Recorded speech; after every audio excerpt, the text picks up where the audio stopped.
Electoral ബോണ്ടുകൾ ഭരണഘടനാ വിരുദ്ധമാണ് എന്ന് സുപ്രീം കോടതി ഇന്നലെ വളരെ ചരിത്രപ്രധാനമായ ഒരു വിധിയിലൂടെ വ്യക്തമാക്കി. 2024 മാർച്ച് 13 ഈ വിവരങ്ങൾ പരസ്യപ്പെടുത്തണം. അതായത് ഇലക്ട്രൽ ബോണ്ട് നിലവിൽ വന്ന സമയം മുതൽ ഇലക്ട്രൽ ബോണ്ട് ഉപയോഗപ്പെടുത്തിക്കൊണ്ട് ഏതൊക്കെ രാഷ്ട്രീയ പാർട്ടികൾക്ക് ഏതൊക്കെ കമ്പനികളാണ് പണം നൽകിയത്, ആരൊക്കെയാണ് പണം നൽകിയത് എന്നുള്ളത് പരസ്യപ്പെടുത്തണം എന്നും സുപ്രീം കോടതി നിർദ്ദേശിച്ചിട്ടുണ്ട്. അത് ഇലക്ഷൻ കമ്മീഷൻ്റെ വെബ്സൈറ്റ് വഴി പരസ്യപ്പെടുത്തണം എന്ന് നിർദ്ദേശിച്ചു കഴിഞ്ഞു. വളരെ സുപ്രധാനമായ ഒരു വിധിയാണ് സുപ്രീം കോടതിയുടെ ഭാഗത്തു നിന്നുണ്ടായത്. പ്രത്യേകിച്ച് ലോക്സഭാ തെരഞ്ഞെടുപ്പ് വരാനിരിക്കുന്നു. ഇലക്ട്രൽ ബോണ്ട് വഴി പണം സമാഹരിക്കാൻ 30 ദിവസത്തെ കാലയളവ് നൽകാൻ അധികാരം ഉണ്ടായിരിക്കെയാണ് ആ ഇലക്ട്രൽ ബോണ്ടുകൾ സുപ്രീം കോടതി റദ്ദാക്കുന്നത്, അല്ലെങ്കിൽ ഭരണഘടനാ വിരുദ്ധമാണ് എന്ന് പറഞ്ഞുകൊണ്ട് അസാധുവാക്കുന്നത്. ഈ വിഷയത്തെക്കുറിച്ച് എയ്ഡവും റിസാല അപ്ഡേറ്റും ചേർന്ന് സംഘടിപ്പിക്കുന്ന ഒരു പ്രത്യേക ഡിസ്കഷനിലേക്കാണ് നമ്മൾ പോകുന്നത്. ഇപ്പോൾ നമുക്കൊപ്പം ഉള്ളത് മാധ്യമപ്രവർത്തകരായ രവി നായരും വെങ്കടേഷ് രാമകൃഷ്ണനുമാണ്. രവി നായർ അറിയാം, നേരത്തെ റിസാല അപ്ഡേറ്റും എയ്ഡവും ഒക്കെ കണ്ടുകൊണ്ടിരിക്കുന്ന ആളുകൾക്കറിയാം. OCCRP എന്ന് പറയുന്ന organised crime and corruption reporting പ്രോജക്റ്റിൻ്റെ ഭാഗമായ മാധ്യമപ്രവർത്തകനാണ് രവി നായർ. വെങ്കടേഷ് രാമകൃഷ്ണൻ എയ്ഡത്തിൻ്റെ മാനേജിംഗ് എഡിറ്ററാണ്. സ്വാഗതം രണ്ടുപേർക്കും ഈ ഡിബേറ്റിലേക്ക്. ആദ്യം ശ്രീ രവി നായർ, ഈ ജഡ്ജ്മെൻറ്റ് ഈ ജഡ്ജ്മെൻറ്റ് ഏതൊക്കെ തലങ്ങളിൽ, 2 തലങ്ങളിൽ ഇത് ശ്രദ്ധേയമാണ്. ഒന്ന് അതിൻ്റെ ഫിനാൻഷ്യൽ ആസ്പെക്റ്റ് വെച്ചുകൊണ്ട്, ഒന്ന് അതിൻ്റെ പൊളിറ്റിക്കൽ ആസ്പെക്റ്റ് വെച്ചുകൊണ്ട്. ഇതേത് തരത്തിലാണ് ഈ ജഡ്ജ്മെൻറ്റിനെ വളരെ സുപ്രധാനമാണ്, ചരിത്രപ്രധാനമാണ് എന്ന് നമ്മൾ വിശേഷിപ്പിക്കുന്നത്? ഫസ്റ്റ് ഓഫ് ഓൾ, നമ്മൾ നോക്കുമ്പോൾ മോദി ഗവൺമെൻറ് അധികാരത്തിൽ വന്ന ശേഷം എക്സിക്യൂട്ടീവിനെതിരായിട്ട് എക്സിക്യൂട്ടീവ് എന്ത് തെറ്റ് ചെയ്താലും, എന്ത് പോക്കൃത്തരം ചെയ്താലും, എന്തെങ്കിലും കേസ് ഉണ്ടായിട്ടുണ്ടെങ്കിൽ സുപ്രീം കോടതിയുടെ ഭാഗത്ത് നിന്ന്, എസ്പെഷ്യലി കഴിഞ്ഞ 5-6 കൊല്ലമായിട്ട് എക്സിക്യൂട്ടീവിനെതിരായിട്ടുള്ള ഓർഡേഴ്സ് ശരിക്കും വന്നിട്ടില്ല. അതിപ്പോൾ ആർട്ടിക്കിൾ 370 അബ്രോഗേഷൻ ആയാലും, ബാബറി മസ്ജിദ് ഡിമോളിഷൻ ആയാലും, അതിലൊക്കെ കോടതി തന്നെ എന്തെങ്കിലും ഇത് തെറ്റ് കണ്ടുപിടിച്ചിട്ടുണ്ട്. എന്നിട്ടും കോടതി എക്സിക്യൂട്ടീവിനെ സപ്പോർട്ട് ചെയ്തിട്ടുള്ളൂ. ഫോർ എക്സാമ്പിൾ, ബാബറി മസ്ജിദ് ഡെമോളിഷനിൽ പറഞ്ഞു, demolition of the mosque is A criminal act. പക്ഷെ എന്നിട്ടും അവിടെ അമ്പലം പണിയാനുള്ള സമ്മതം കൊടുത്തു. അമ്പലം പണിയണം, ട്രസ്റ്റ് ഫോം ചെയ്യണം സുപ്രീം കോടതി പറഞ്ഞു. ആർട്ടിക്കിൾ 370 അബ്രോഗേഷനിൽ അത് അബ്രോഗേഷൻ യൂസ് ചെയ്യാൻ പാർലമെന്റ് യൂസ് ചെയ്ത മെത്തേഡ് ഈസ് അൾട്രാ വൈറസ് എന്ന് പറഞ്ഞു. അതായത് അത് നിയമവിരുദ്ധമാണ്. എന്നിട്ടും ആ അബ്രോഗേഷനെ ഇത് സപ്പോർട്ട് ചെയ്തു. ഇതേപോലെ ഇപ്പോൾ മഹാരാഷ്ട്ര സർക്കാർ താഴെ വീണ സമയത്തുള്ള കേസുകൾ നമ്മൾ നോക്കുകയാണെങ്കിലും, Maha Vikas അഘാഡിയുടെ, in all these cases, even if the court found out that there are grave irregularities done by the executive, it didn't dare or it didn't go against the executive. അങ്ങനെ ഒരു ഇത് വെച്ച് നോക്കുമ്പോൾ this is very important. Even otherwise this is a very important judgment because the opacity in the anonymous electoral bonds and the way it brought into operation. Like ഒന്നാമത്തെ കാര്യം, ഇത് പാർലമെന്റിൽ introduce ചെയ്യുമ്പോൾ this was introduced as a money bill. അതങ്ങനെ മണി ബില്ലായിട്ട് introduce ചെയ്യാനുള്ള കാരണം എന്ന് വെച്ച് കഴിഞ്ഞാൽ, ഇത് രാജ്യസഭയിൽ പോയി കഴിഞ്ഞാൽ അന്ന് BJPക്ക് 2017 രാജ്യസഭയിൽ BJPക്ക് മെജോറിറ്റി ഉണ്ടായിരുന്നില്ല. അപ്പൊ രാജ്യസഭ ഇത് പാസ്സാക്കാതിരുന്നു കഴിഞ്ഞാൽ ഈ ബില്ല് നിയമമാവില്ലായിരുന്നു. അപ്പൊ ഇതിനെ രാജ്യസഭയിലേക്ക് അയക്കാണ്ടിരിക്കാൻ വേണ്ടിയിട്ട് ഇതിനെ മണി ബില്ലായിട്ട് അവരുടെ ബ്രൂട്ടൽ മെജോറിറ്റി വെച്ചിട്ട് ഇവിടെ തന്നെ അണ്ടർ ദ ടേബിൾ പാസ് ചെയ്യുക ചെയ്യും. ഇതിന്റെ ഡിസ്കഷൻ നടന്നുകൊണ്ടിരിക്കുന്ന സമയത്ത് it had only one preliminary ജഡ്ജ്മെന്റിൽ പറയേണ്ട, it had only one set of preliminary discussion. ഒരു ഫൈനൽ ഡിസ്കഷൻ ഇതിനെപ്പറ്റി ഉണ്ടായിരുന്നില്ല. RBI ഇതിനെ ഒപ്പോസ് ചെയ്തു, സ്ട്രോങ് ആയിട്ട് ഒപ്പോസ് ചെയ്തു. And they pointed out various reasons for this. സാധാരണ ഇങ്ങനെ ഈ ബോണ്ട്സ് ഒക്കെ ഇഷ്യൂ ചെയ്യാനുള്ള rights it's only with RBI. അപ്പൊ ഇതിനെ മിസ്യൂസ് ചെയ്യും. പിന്നെ കമ്പനീസ്, ഷെൽ കമ്പനീസ് വഴി മണി ലോണ്ടറിങ് നടത്താൻ പറ്റും. But the government overlooked everything. അപ്പൊ അതിനെ എല്ലാം ഒരൊറ്റ വിധി കൊണ്ട് സുപ്രീം കോടതി തടയുകയാണ് ചെയ്തത്. And especially this time when the election is about to come. Normally ഇപ്പോൾ കുറച്ചു നാൾ മുമ്പ് ഈ ഗവൺമെന്റ് ഈ നിയമത്തിനെ, ഈ ലോവിനെ, ഈ ബില്ലിനെ വീണ്ടും അമെൻഡ് ചെയ്തിട്ട് ഇതിനു മുമ്പ് 70 days വരെ ടൈം ഉണ്ടായിരുന്നതിന് ഒരു വർഷത്തിൽ 70 days ആണ് വിവിധ സമയങ്ങളിലായിട്ട് ഈ എന്താ പറയുക ബോണ്ട് ഇഷ്യൂ ചെയ്യാനുള്ള അതുണ്ടായിരുന്നത്. അതിന് 85 days ആയി. The government was going full force. And why they were doing this? So whichever party is in power, this is natural. It is natural that അവർക്കാണ് കൂടുതൽ ഇത് കിട്ടുക, എസ്പെഷ്യലി ബിസിനസ് ഫ്രണ്ട്ലി ആയിട്ടുള്ള corporate tax കുറച്ച് business friendly ആയിട്ടുള്ള അങ്ങനത്തെ ഒരു image കൊടുക്കുന്ന BJP ഗവൺമെന്റിന് of course they will get more money. So it is natural that through ഇതുവരെ ഇഷ്യൂ ചെയ്ത ബോണ്ടിൽ almost 55%, that is 54.78%, മൊത്തം കിട്ടിയത് BJPക്കാണ്, റൈറ്റ്. ബാക്കി എല്ലാ പാർട്ടികൾക്കും കൂടെയാണ് ബാക്കിയുള്ള 46% കിട്ടിയത്. അപ്പൊ BJPക്ക് ഇത് I mean they knew, BJP leaders knew. I mean Vengi will vouch for it. Many people, politicians, when in personal discussions, they say that they knew this is very opaque, this is kind of illegal, this is kind of എന്താ പറയുക business ഗ്രൂപ്പ്സിന്റെയും business പീപ്പിളിന്റെയും ഗവൺമെന്റിനെ സ്വാധീനിക്കാനുള്ള ശ്രമങ്ങൾക്ക് ആക്കം കൂട്ടും എന്നൊക്കെ അവർ തന്നെ നമ്മളോട് പറഞ്ഞിട്ടുണ്ട്, പേഴ്സണലായിട്ട് പറഞ്ഞിട്ടുണ്ട്. സോ അതിനെല്ലാം തടയിടുകയാണ് ഗവൺമെന്റ് ചെയ്തത്.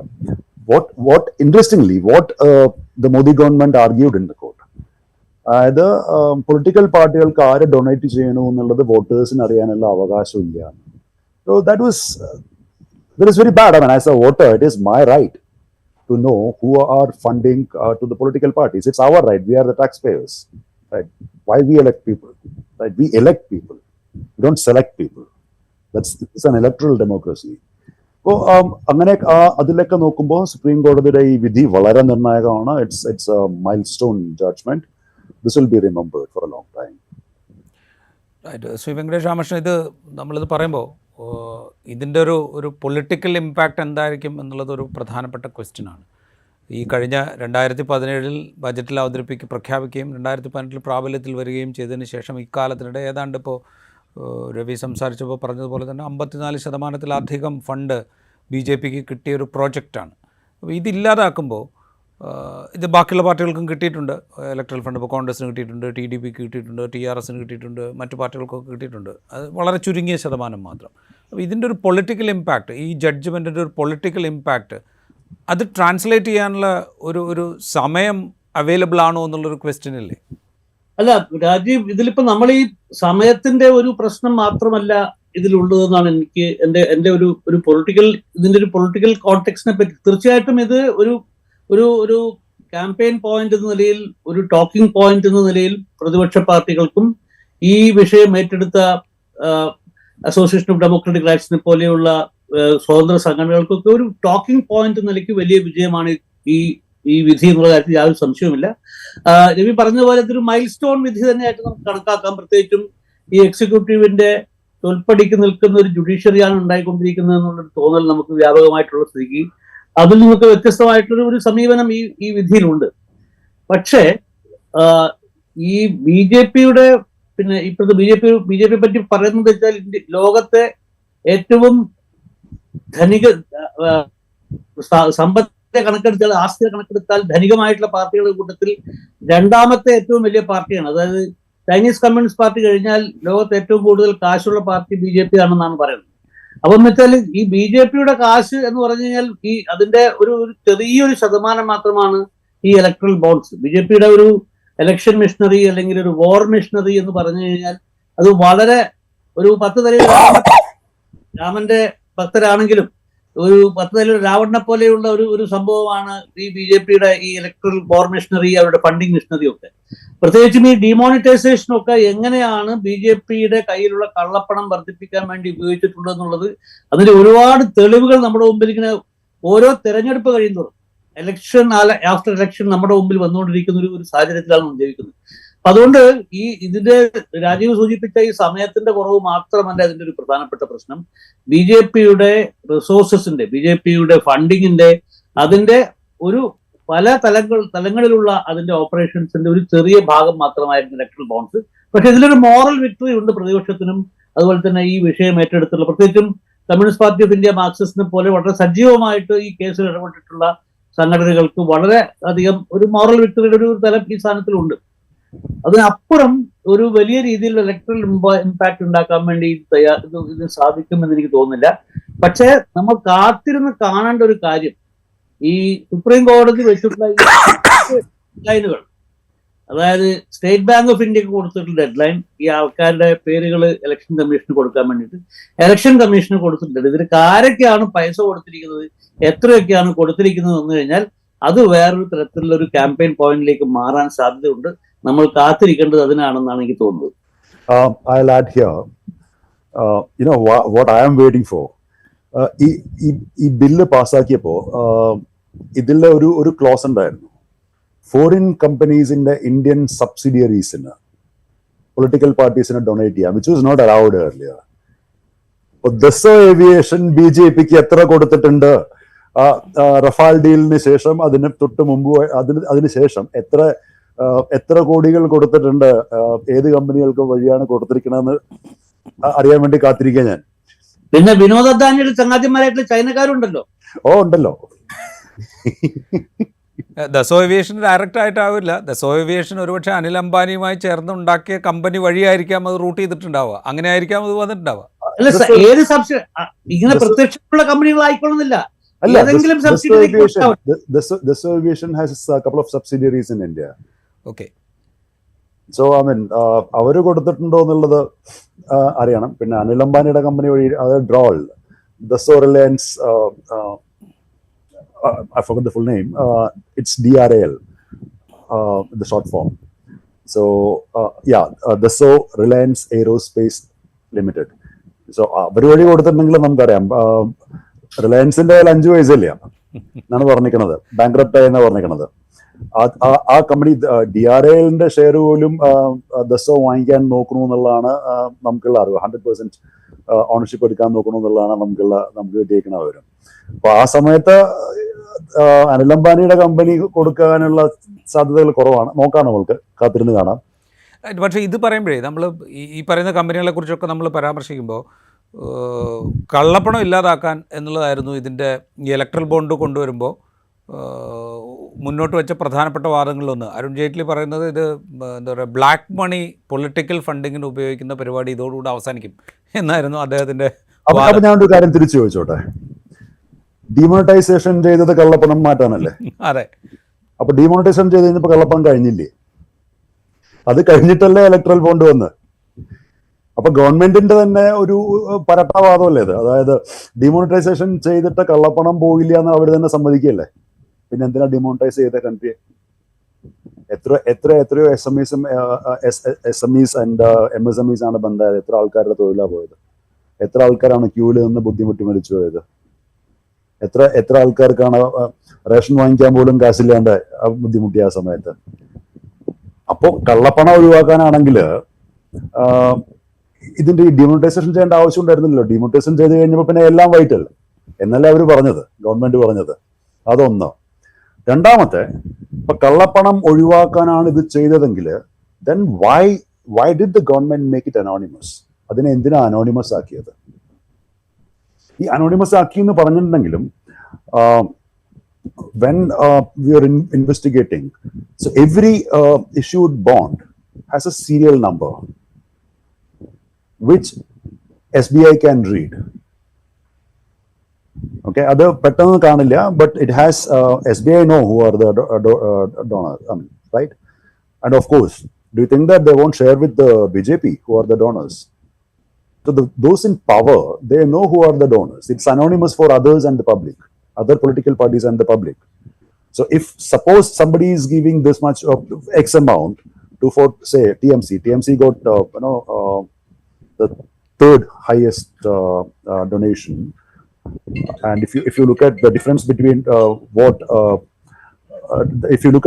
between what Congress got and TMC got, I think it's around some 30-35 crore rupees difference. That's the difference, and TMC is only in one state. So in that way, if we look, the government knows which are the companies which donated to BJP, TMC, Congress, TDP, TRS, DMK, you name them, whoever got it. അപ്പോൾ അത് ഗവൺമെന്റിന് അറിയാം. So probably, government might be using the investigative agencies to target those kind of companies. Who knows? Probably that's why they targeted Navayuga. Navayuga ended up selling its port to Adani. Right? The same Navayuga was building constructing the tunnel in Uttarakhand, which collapsed recently, where the workers, laborers trapped. And it came into light that Navayuga was funding BJP. So these are the lacunae, right? So കള്ളപ്പണം ഇല്ലാണ്ടാക്കാനും transparency കൂട്ടാനും ആണെങ്കിൽ then this instrument wouldn't have been anonymous. It would have been open. So that's my view. ഇതിൽ വേറൊരു കാര്യമുള്ളത്, ഇപ്പോൾ ഈ anonymity എന്ന് പറയുന്നൊരു സാധനത്തിന് ആർഗ്യുമെൻ്റായിട്ട് പറഞ്ഞിരുന്നത്, എന്താ പറയുക, ഈ കോൺട്രിബ്യൂട്ട് ചെയ്യുന്നത് ആരാണ് എന്ന് അറിഞ്ഞു കഴിഞ്ഞാൽ എതിർ കക്ഷി അധികാരത്തിൽ വരികയാണെങ്കിൽ അവരൊരു പക്ഷേ ഈ കോൺട്രിബ്യൂട്ടേഴ്സിനെ ടാർഗറ്റ് ചെയ്തേക്കാം എന്നുള്ളൊരു ആർഗ്യുമെൻ്റാണെന്ന് പറഞ്ഞിരുന്നത്. അല്ലെങ്കിൽ അങ്ങനെ ടാർഗറ്റ് ചെയ്യാനുള്ളൊരു സാധ്യത ഒഴിവാക്കാൻ വേണ്ടിയിട്ടാണ് എന്നാണ് പറഞ്ഞിരുന്നത്. അതേസമയം ഗവൺമെൻറ്റിന് ഇതെല്ലാം അറിയുകയും ചെയ്യാം, ആരാണ് കോൺട്രിബ്യൂട്ട് ചെയ്യുന്നത്, ആർക്കാണ് കോൺട്രിബ്യൂട്ട് ചെയ്യുന്നത്. ഈ ഒരു കോൺട്രഡിക്ഷൻ പോലും എന്താ പറയുക, ഈ ഇത്രയും കാലത്തിനിടെ പബ്ലിക്കിനിടയിൽ വലിയ തോതിലൊന്നും ഡിസ്കഷൻ ആയില്ല എന്നുള്ളതൊരു കൗതുകമാണ്. അല്ല, ഇത് കോൺട്രഡിക്ഷൻസ് ഡിസ്കഷൻ ആയില്ല എന്നുള്ളതല്ല, അതായത് അത് പലരും ശ്രദ്ധിച്ചില്ല എന്നുള്ളതാണ്. So Venkatesh knows that these topics, these kind of topics never dead. This was going on and off. These discussions happened. A lot of seminars happened.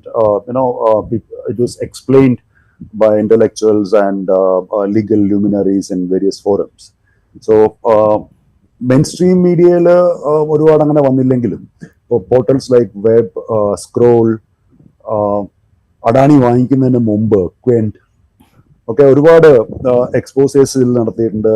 പിന്നെ noted RTI activists like Commodore Batra, he played a major role in exposing this. Then Venkatesh Nayak of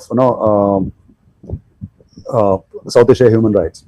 So they played a major role in bringing out various informations and the lacunae in this.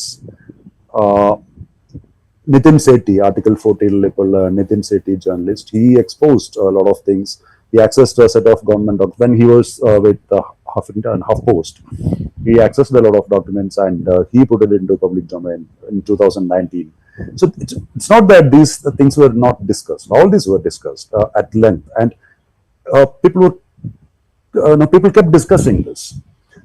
The issue was vernacular language newspapers ഇത് അധികം വന്നില്ല. മലയാളത്തിലോ തമിഴിലോ കന്നഡയിലോ ബംഗാളിയിലോ അങ്ങനെയുള്ള ന്യൂസ്പേപ്പേഴ്സിലോ main stream മീഡിയയിലോ ഒന്നും ഇത് അധികം ചർച്ച ചെയ്യപ്പെട്ടില്ല എന്നുള്ളത് സത്യം തന്നെയാണ്. ഇറ്റ്സ് നോട്ട് ദാറ്റ്, അതുകൊണ്ടാണ് പലർക്കും ഇതിന്റെ ഇത് അറിയാതെ പോയത്. ഇപ്പൊ കോൺട്രാഡിക്ഷന്റെ കാര്യം ആദ്യം രാജീവ് പറഞ്ഞ പോലെ, ഒരു പാർട്ടി അധികാരത്തിൽ വന്നു കഴിഞ്ഞാൽ മറ്റയാളെ ചോദ്യം ചെയ്യുന്നുള്ള ഒരു there are electoral trusts don't keep donating money to political parties, various political parties. It's not a new thing. It's a age old system now. Okay, ഈ electoral trustന് ആരാണ് ഡൊണേറ്റ് ചെയ്യണത് എന്നുള്ളത്, it's there and the trust declares that, and the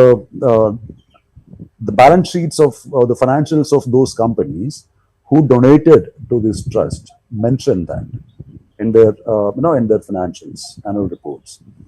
So it's not that people were scared to do that. For example, if one company is giving 5 rupees to one party, and if he has a special favor for a separate party or the party in power, he'll give 10 rupees. So adondoru witch hunt undavunnulla anganathe oru I don't think. So I mean, when the party in the power loses and the other party comes, the same guy will give 10 rupees to him and 5 rupees to the party which is in opposition, right? So that is how it used to work. So എനിക്കിതൊരു take ഉണ്ട് രവി. പറയൂ. എന്റെ take എന്ന് പറഞ്ഞു കഴിഞ്ഞാൽ ഇത് ഡിമോണിറ്റൈസേഷന്റെ ഒരു extension ആണ്. എക്സാക്ട്ലി.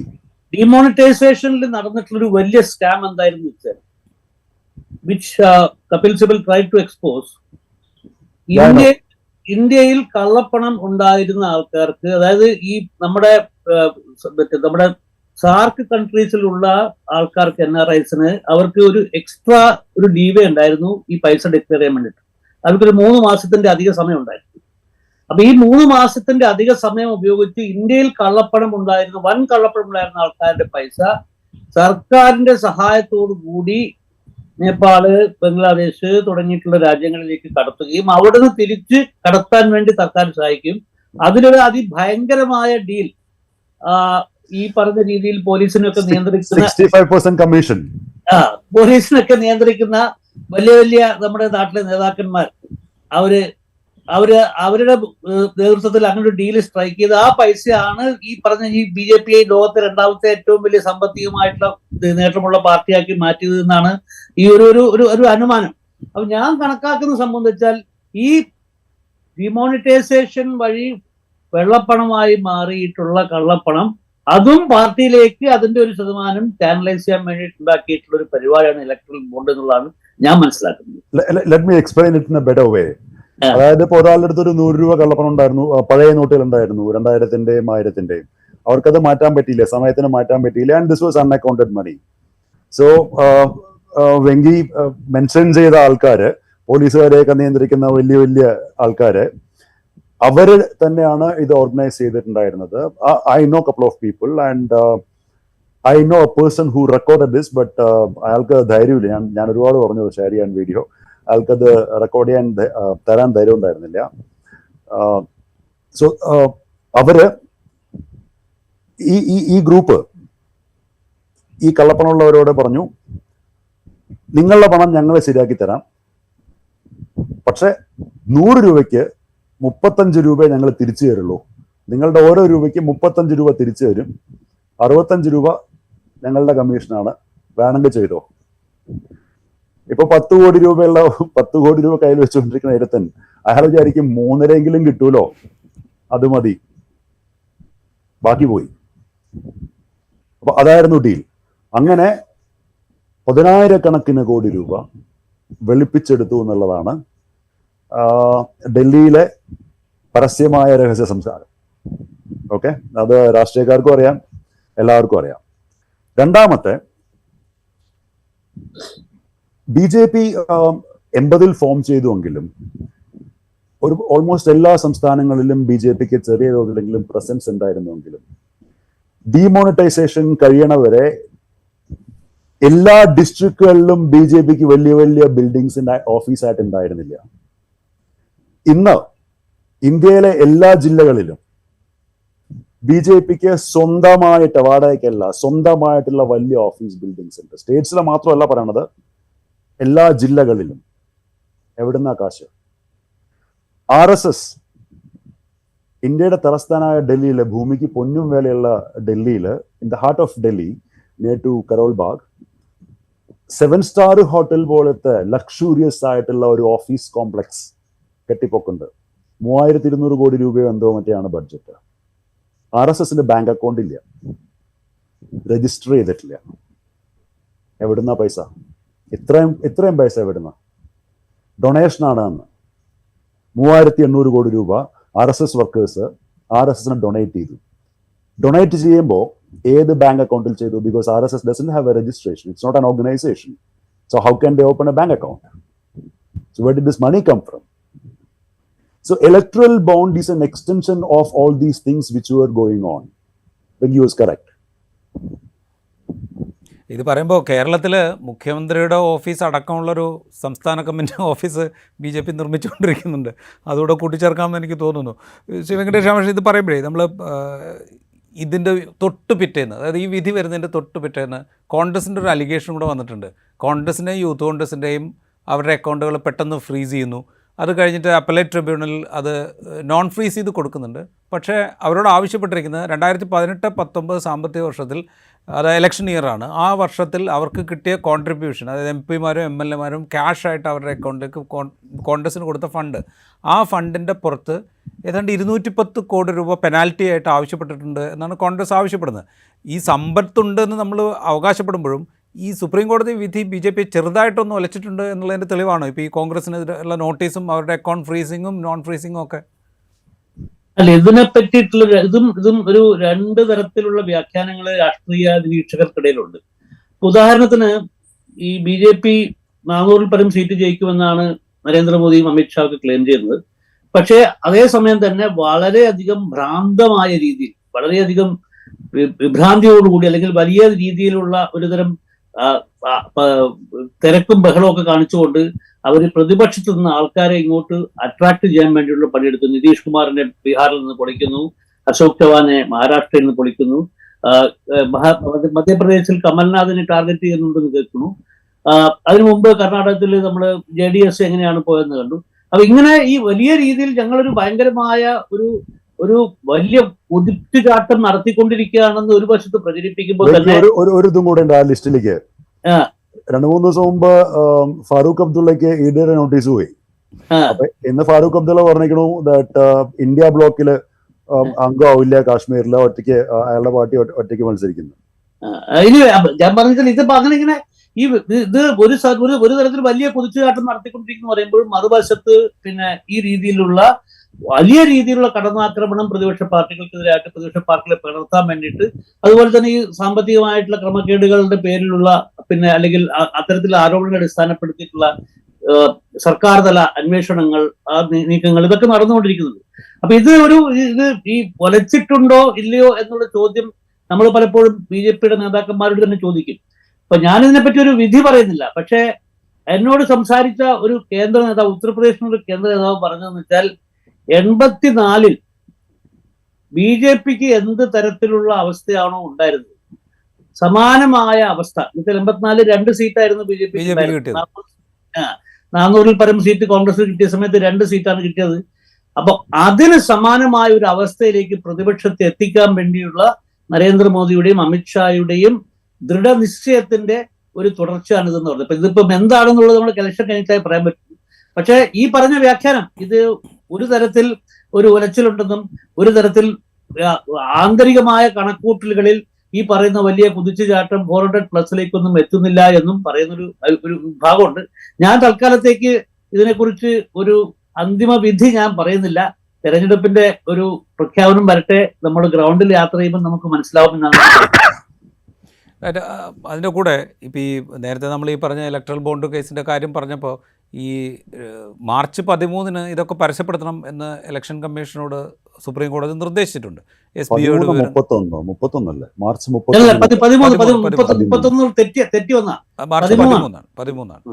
13-ന് ഇത് പരസ്യപ്പെടുത്തണം എന്ന് പറഞ്ഞിട്ടുണ്ട്. SBIയോട് വിവരങ്ങൾ കൈമാറണമെന്നും പറഞ്ഞിട്ടുണ്ട്. ഈ വിവരങ്ങൾ, ഈ പരസ്യപ്പെടുത്തുന്ന വിവരങ്ങൾ, അതിൻ്റെ ഏറ്റവും 54% പോയിരിക്കുന്നത് BJPക്കാണ് എന്ന് പറയുമ്പോൾ ഈ പരസ്യപ്പെടുത്തുന്ന വിവരങ്ങൾ അത് എത്രത്തോളം ക്രൂഷ്യലാണ് എന്നുള്ളൊരു ചോദ്യം ഉണ്ടല്ലോ. അത് ഇപ്പോൾ നമ്മൾ കർഷക സമരം പോലെ ഒരു പക്ഷേ ജനുവരി 22-ൻ്റെ ഒരു പ്രാധാന്യം ഏത് വിധത്തിലാണ് കുറയ്ക്കാൻ കർഷക സമരത്തിന് സാധിച്ചതെന്ന് നമ്മളിപ്പോൾ കാണുന്നുണ്ട്. അതുപോലെ കുറേം കൂടെ ഈ രാഷ്ട്രീയത്തെ മാറ്റിമറിക്കാൻ പാകത്തിലുള്ളതായിട്ട് ഉപയോഗിക്കാൻ സാധിക്കുമോ? അങ്ങനെയല്ല. ഇതിനു മുമ്പും ഇന്ത്യയില് if we look back, okay, സ്വാതന്ത്ര്യ സമരത്തിന്റെ സമയത്തും സ്വാതന്ത്ര്യം കിട്ടിയ സമയത്തും പൊളിറ്റീഷ്യൻസും ബിസിനസ് ഗ്രൂപ്പ്സുമായിട്ടുള്ള റിലേഷൻഷിപ്പ് അത് വളരെ മുമ്പ് മുതലേ ഉണ്ടായിരുന്നു. Right? If you look at the Birla Group, Mahatma Gandhi used to stay in Birla Bhavans and all, right? Then Jawaharlal Nehru was close to Tatas, right?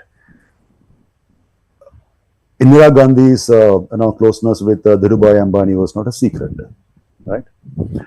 അങ്ങനെ നോക്കുമ്പോൾ പൊളിറ്റീഷ്യൻസും ബിസിനസ്മെൻ തമ്മിലുള്ള ഒരു റിലേഷൻഷിപ്പിന് ഇന്ത്യയിൽ ഗവൺമെന്റിലുള്ള പൊളിറ്റീഷ്യൻസും റൂളിംഗ് പാർട്ടീസും ദാറ്റ്സ് നത്തിങ് ന്യൂ. ബട്ട് 2014 ശേഷം, 2001 മുതൽ ഗുജറാത്തിലും 2014 ശേഷം ഇന്ത്യയിലും കാണാൻ തുടങ്ങിയ ഒരു ഫിനോമിനൻ എന്താണെന്ന് വെച്ച് കഴിഞ്ഞാൽ the business groups started to support the ruling party and its ideology so brazenly.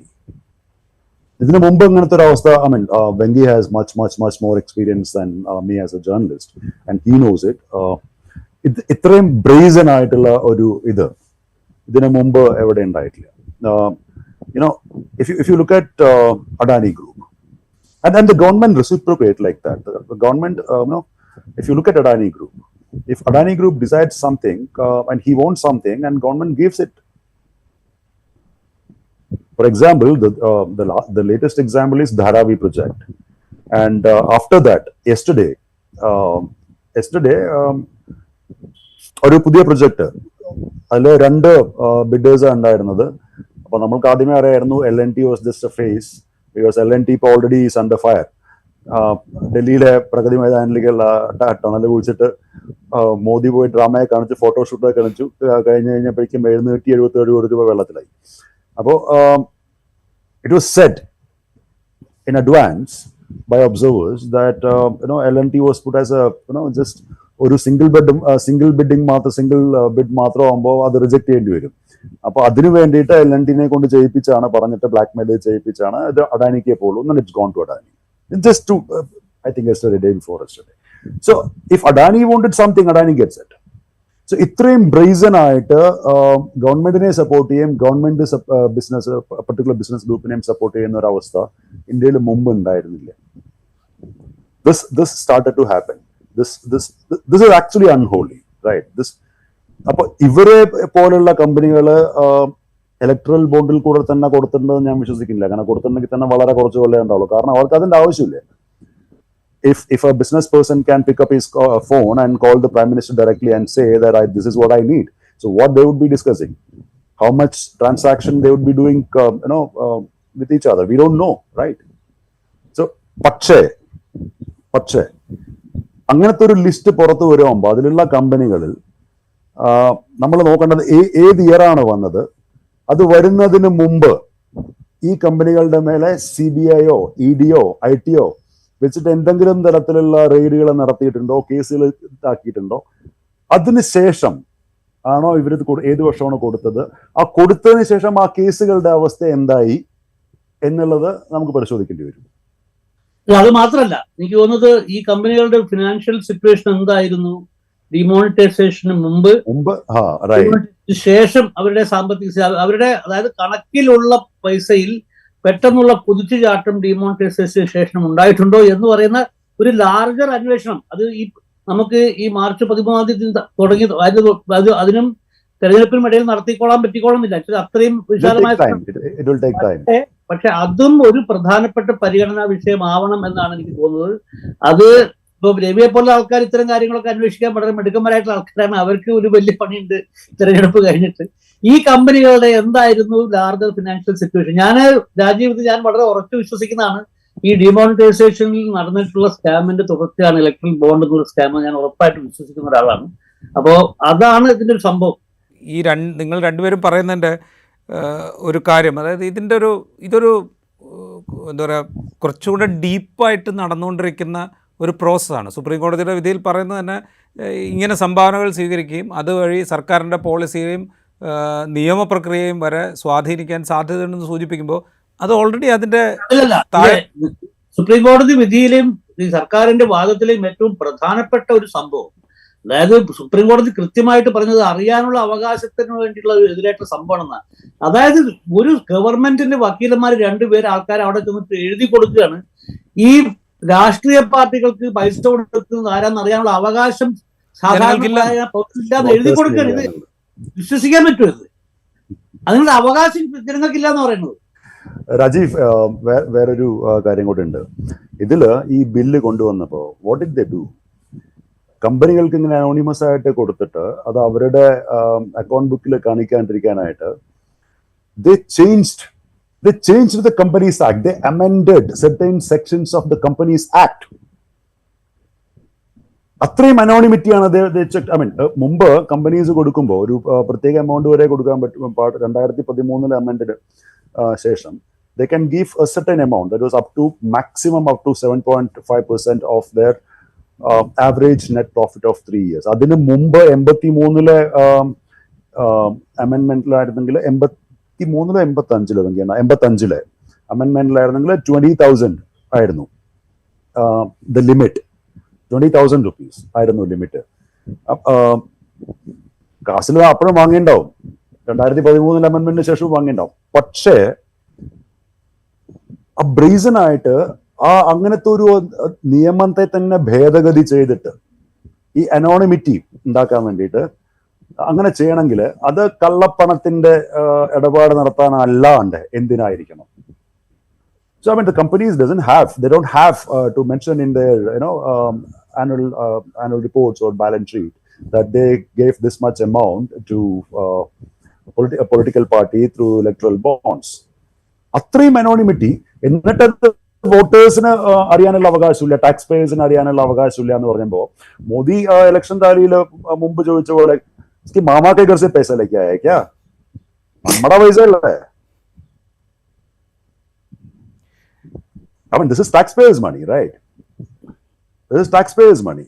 If companies are giving so much amount to political parties, so much thousands of crores to political parties, and if they are getting tax exemption, right? Who are at loss? ഗവൺമെന്റിന്റെ പൈസ എന്ന് പറയുന്നത് ജനങ്ങളും കമ്പനികളും കൊടുക്കുന്ന tax, that's part of government revenue. അതിനെ ഗവൺമെന്റിന് പോകുന്നതിന് പകരം പൊളിറ്റിക്കൽ പാർട്ടികൾക്ക് കൊടുക്കാൻ വേണ്ടിയിട്ട്, അതും നിയമവിരുദ്ധമായിട്ട് കാശായിട്ടോ അറിയാത്ത ഇത് വെളിച്ചപ്പെടുത്താതെ കൊടുക്കാൻ വേണ്ടിയിട്ടുള്ള ഒരു ജുഗാഡ് ഏർപ്പാടായിരുന്നു, റൈറ്റ്? അപ്പോൾ അത് of course, and anyhow it's a milestone judgement, it's welcome. So little, so late, but still it is good. എനിക്ക് ഒരു ഇതും കൂടെ ഉണ്ട്, സുപ്രീം കോടതി ഇതും കൂടെ ഓർഡർ ചെയ്യേണ്ടായിരുന്നു എല്ലാ പൊളിറ്റിക്കൽ പാർട്ടികളോടും. നിങ്ങൾക്ക് എത്ര കിട്ടിയിട്ടുണ്ടോ ഈ അനോണിമസ് ബോണ്ട് വഴി, അത് മൊത്തം തന്നവർക്ക് തന്നെ തിരിച്ചു കൊടുക്കണം എന്നും കൂടെ പറയേണ്ടായിരുന്നു. ഇതുവരെ ക്ലെയിം ചെയ്യാത്തത് തിരിച്ചു കൊടുക്കാൻ മാത്രമാണ് ഇപ്പൊ സുപ്രീം കോടതി പറഞ്ഞത്. അതാണ്, അത് മുമ്പ് ഇതുവരെ കിട്ടിയത് മൊത്തം തിരിച്ചു കൊടുക്കാനും കൂടെ പറയണ്ടായിരുന്നു. അപ്പൊ അറിയാം ഓരോരുത്തരുടെയും കയ്യിലുണ്ട് എന്നുള്ളത്. റൈറ്റ്. എന്തായാലും നമുക്ക് മാർച്ച് 13 കാത്തിരിക്കാം ഇതിൻ്റെ വിവരങ്ങൾ പുറത്തേക്ക് വരുന്നത്. അതിലെ പ്രത്യക്ഷമായ സംഗതികൾ ഒരുപക്ഷെ നമുക്ക് മാർച്ച് 13 തന്നെ മനസ്സിലായേക്കാം എന്ന് വിചാരിക്കാം. ഒരു മിനിറ്റ് നിർത്തുന്നതിന് മുമ്പ് ഒരു minute. I don't know, but I think probably government might file a review petition asking to keep the mask on the donors. ഇപ്പൊ ഇതുവരെ കൊടുത്തവരുടെ പേര് വെളിപ്പെടുത്താണ്ട്, ഇനി എന്തായാലും ക്യാൻസൽ കൊണ്ട് ഇനി ആവാൻ പോകുന്നില്ല, പക്ഷെ ഇതുവരെ കൊടുത്തവരുടെ പേര് വിവരങ്ങൾ വെളിപ്പെടുത്തരുത് എന്ന് പറഞ്ഞിട്ടൊരു റിവ്യൂ കൊടുക്കാൻ സാധ്യതയുണ്ട് എന്നാണ് എൻ്റെ ഒരു നിഗമനം. തെറ്റാവാം, but that's what I feel. നിഗമനം മാത്രമല്ല, അങ്ങനെയുള്ള ചില നീക്കങ്ങളെ പറ്റിയുള്ള സൂചനകൾ കേട്ടു തുടങ്ങിയിട്ടും ഉണ്ട്. പക്ഷെ ഭരണഘടനാ പഞ്ചായത്ത് റിവ്യൂ സാധ്യമാണോ? എന്താണ് ഭരണഘടനാ പഞ്ചായത്ത് കൊണ്ട് റിവ്യൂ സാധ്യമാണോ? ഒരു curative petition? it's a constitution bench, right? Yeah. So they can file a curative petition. അതെ, അതാണ് ഈ ക്യൂറേറ്റീവ് പെറ്റീഷനെ പറ്റിയുള്ള സംഭാഷണമാണ് ഇപ്പൊ കേട്ടു വരുന്നത് ഇപ്പൊ. റൈറ്റ്. എന്തായാലും നമുക്ക് കാത്തിരിക്കാം എന്താണ് സംഭവിക്കുക എന്നുള്ളത്. മാർച്ച് 13 ഇത് പരസ്യപ്പെടുത്തുകയാണെങ്കിൽ അതിൽ പ്രത്യക്ഷത്തിൽ നമുക്ക് കാണാവുന്ന കാര്യങ്ങൾ, അതായത് വളരെ പെട്ടെന്ന് ഐഡൻറ്റിഫൈ ചെയ്യാൻ പറ്റുന്ന കാര്യങ്ങളുണ്ടെങ്കിൽ അത് നമുക്കന്ന് ഡിസ്കഷൻ ആക്കുകയും ചെയ്യാം. വളരെ നന്ദി എയ്ഡും റിസാൽ അപ്ഡേറ്റും സംഘടിപ്പിച്ച ഈ പ്രത്യേക സംവാദത്തിൽ പങ്കെടുത്തതിന്. Thank you Rajeev. Thank you very much.